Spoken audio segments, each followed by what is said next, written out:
ভোরের নরম আলোয় ছোট্ট গ্রামটি ধীরে ধীরে জেগে উঠছে। সেই গ্রামের পাশেই থাকে একটি চঞ্চল ছেলে, নাম তার রাফি। বয়স ৮ বছর। রাফি খুবই দয়ালু আর প্রাণী ভালোবাসে। রাফির সবচেয়ে প্রিয় বন্ধু হলো একটি মিষ্টি বাদামি কুকুর, বাঘা। বাঘা সবসময় রাফির সাথে খেলাধুলা করে, কিন্তু আজ সে একটু অন্যরকম লাগছিল। সকালে রাফি দেখল বাঘা গ্রামের বাজারের দিকে এদিক ওদিক ঘুরছে।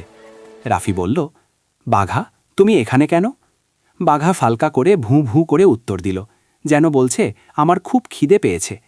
বাজারে তখন অনেক ভিড়। হঠাৎ বাঘার চোখে পড়ল একটা বড় রসালো হাড় কসাইয়ের দোকানের সামনে পড়ে আছে। বাঘার চোখ চকচক করে উঠল। ভুঁ, খুশিতে লাফ দিল সে। রাফি বলল, ধীরে বাঘা, সাবধানে নাও। বাঘা জুতো গিয়ে হাড়টা মুখে তুলে নিল। তারপর চারপাশে তাকালো, কেউ যেন নিয়ে না নেয়। তারপর সে দৌড়ে চলে গেল নদীর দিকে। রাফিও তার পেছনে পেছনে গেল। নদীর ওপর একটা ছোট কাঠের সেতু। বাঘা সেখানে দাঁড়িয়ে হাড়টা শক্ত করে ধরে আছে। হঠাৎ বাঘা নিচে তাকালো।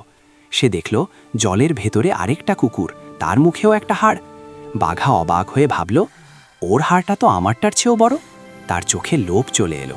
রাফি বলল, বাঘা, ওটা আসল না, ওটা তোমার ছায়া। কিন্তু বাঘা শুনল না। সে জোরে ভু করে ঘেউ ঘেউ করল, আর তখনই হাড়টা তার মুখ থেকে ছপ করে নদীতে পড়ে গেল। বাঘা হতভম্ব হয়ে গেল। নিচে তাকিয়ে দেখল, না তার হাড় আছে, না অন্য কুকুর। সে ধীরে ধীরে বসে পড়ল, চোখে দুঃখ। রাফি তার পাশে এসে বসল। বাঘা, লোভ করলে এমনই হয়, সে মিষ্টি করে বলল। বাঘা মাথা নিচু করে ভুঁ করল। রাফি হাসল। চলো, আমি তোমার জন্য আবার খাবার এনে দেই। বাঘা খুশি হয়ে লেজ নাড়তে লাগল। দুজন আবার একসাথে বাড়ির পথে হাঁটতে লাগল। নৈতিক শিক্ষা: লোভ করলে নিজের জিনিসও হারিয়ে যেতে পারে। সন্তুষ্ট থাকাই সবচেয়ে ভালো।